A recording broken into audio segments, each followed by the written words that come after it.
Praise lord. ఉదయకాల సమయంలో ఈ వాగ్దానం చేస్తున్న దేవుని బిడ్డలందరికీ యేసుక్రీస్తు నామములో శుభములు తెలియజేసిన దేవుడు మిమ్మల్ని మీ కుటుంబంలో సకల ఆశీర్వాదాలతో దీవించి ఆశీర్వదించిన గాక.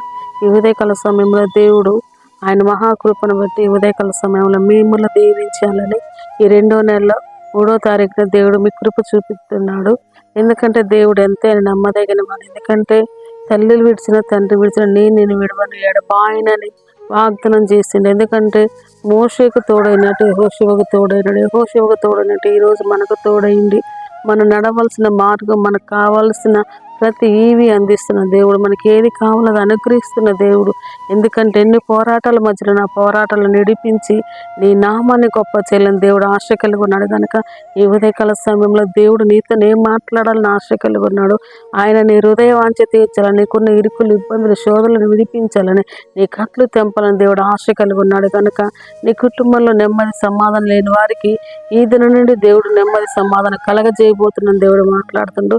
ఈ దినంలో దేవుడు ఆయన మహా వాత్సల్యమును మహాకృపను నీ కుటుంబంపై ఉంచి దీవించిన ఆశ కలిగి ఉన్న కనుక ఈ దినం మన కొరకు ఏర్పాటు చేసిన వాగ్దానం చూసుకుందాం.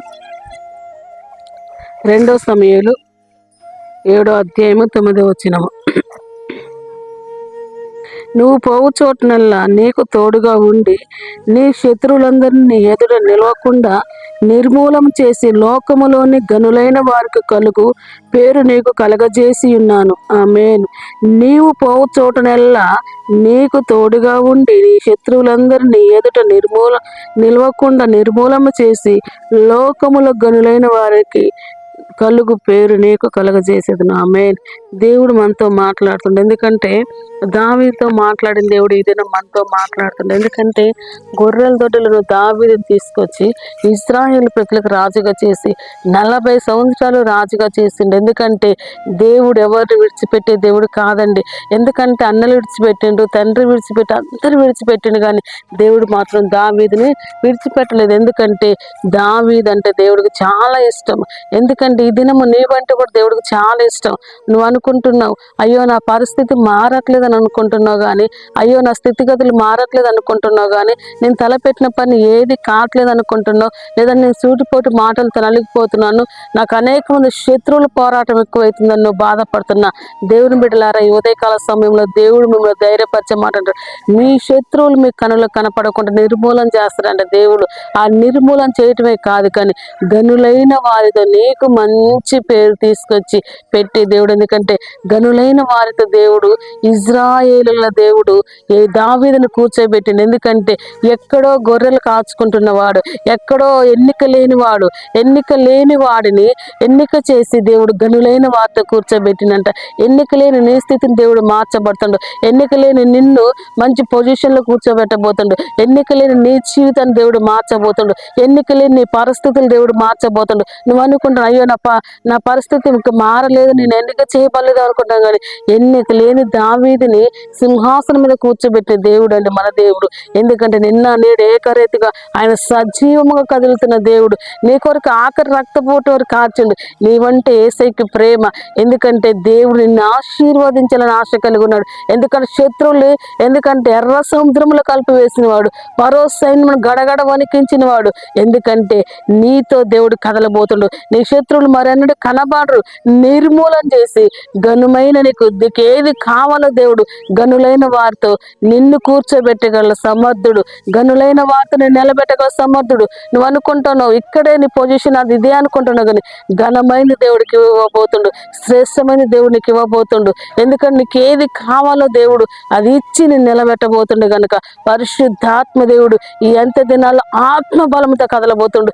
ఈ వాగ్దానం ఎవరైతే రిసీవ్ చేసుకుంటారో వారి జీవితంలో అద్భుతమైన కార్యాలు జరిగించబోతుంది. కనుక ఈ ఉదయకాల వాగ్దానం చూసిన దేవుని బిడ్డలారా, దేవుడు నిన్ను నీ కుటుంబాన్ని గొప్పగా దీవించి ఎన్నిక లేని దావీదుని ఎన్నిక చేసి దావీదు సింహాసనం మీద కూర్చోబెట్టినట్టుగా ఈ రోజు ఎన్నిక లేని నీ స్థితిని మార్చి ఒక సింహాసనం, ఒక ఉన్నతమైన పొజిషన్లో గనులైన వారితో, ఒక శ్రేష్టమైన వారితో నీకు ఇంతకుముందు చూడని ప్రతిదీ దేవునికి అందించబోతున్నాడు. కనుక మనం దేవుని తట్టు తిరిగి దేవుని సన్నిధిలో మనం ఉండేటట్టుగా ప్రార్థన చేసుకుందాం. Thank you holy spirit God. పరిశుద్ధాత్మ దేవుడానికి కొందనాలు స్తోత్రాలు తండ్రి. ఈ ఉదయకాల సమయంలో ప్రభా ఎందరైతే ఈ వాగ్దానం వింటున్నారో ప్రభా వారి జీవితంలో అద్భుతము జరుగుని గాక ప్రభా, వారి జీవితంలో ఆశ్చర్యకరం జరుగుని గాక ప్రభా, సూచక్రియలు జరుగుని గాక ప్రభా. అయా దావీదును కూర్చోబెట్టిన దేవుడు వేసయ్యా. అయ్యా నువ్వు మాట్లాడే దేవుడు తండ్రి, నువ్వు మాట ఇస్తే తప్పని దేవుడు కాదు నా తండ్రి. అయ్యా భూమి ఆకాశములు గతించిన నా మాటలు గతించు, నా వాగ్దానం గతించదన్నావు ప్రభా. నీ కొందనాలు ఈ వాగ్దానం చూసిన వీళ్ళందరినీ మీరు దీవించి ఆశీర్వదించి వరకు నిరుకులు ఇబ్బందులు శోధనలను విడిపించండి, ఆర్థిక పోరాటాలను విడిపించండి. అయ్యా పరిశుద్ధాత్మ తండ్రి నీ కొందనాలు స్తోత్రం తండ్రి. ఈ వాగ్దానం ఇటు వారి జీవితంలో గొప్ప కార్యం నిరుత్సాహం నుండి తండ్రి వారిని విడిపించి అయా ఘనమైన కార్యాలు వారి జీవితంలో జరిగించమని, నీ నామానికి మహిమ తెచ్చుకోమని, ఈ దినం పెళ్లి రోజు పుట్టినరోజు చేసిన వీళ్ళందరినీ మీరు దీవించి ఆశీర్వదించమని, అయా మేలులతో నింపండి ప్రభా. నీ కార్యాలు జరిగించమని, అయా ఎయిడ్స్ క్యాన్సర్ అయా బీపీ షుగర్లను యేసుక్రీస్తు నామములో లయపరిచి నా పరిశుద్ధాత్మ నీ సన్నిధి ప్రభ వారిపై దయచేయమని యేసుక్రీస్తు నామములో ప్రార్థించి వేడుకుంటున్నాను తండ్రి. ఈ వాగ్దానం చూస్తున్న దేవుని బిడ్డలారా లైక్ చేయండి, షేర్ చేయండి, సబ్స్క్రైబ్ చేయండి. చూసిన ప్రతి ఒక్కరు లైక్ చేయండి, మంచి కామెంట్ చేయండి. ఎందుకంటే లైక్ చేయటం వల్ల ఇంకా దేవుడు ఆ కృపను బట్టి ఉత్సాహంగా ముందుకు వెళ్ళటానికి మీరు చేసే లైకే మాకెంతో స్ఫూర్తినిస్తుంది కనుక ఖచ్చితంగా లైక్ చేయండి. దేవుడు మిమ్మల్ని మీ కుటుంబాలు దీవించిన గాక. God bless you. Praise lord.